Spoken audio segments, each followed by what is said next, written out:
I almost open wakes. I have 5 in that morning to pray.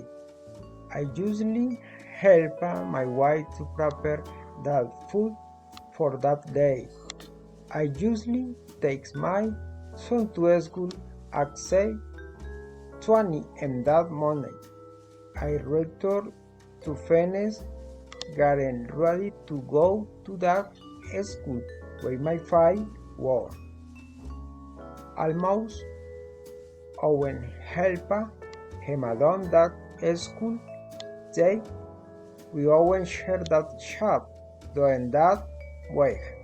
In that afternoon, we return to that place of residence where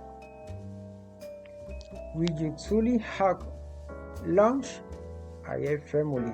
We share why we are up that schedule of that agenda live in that day of that morning.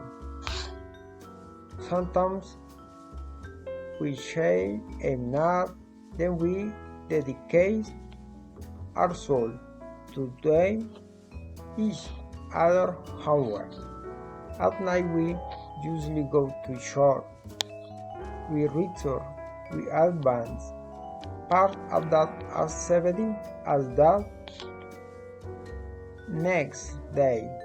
Usually we do a devotional and we go to works.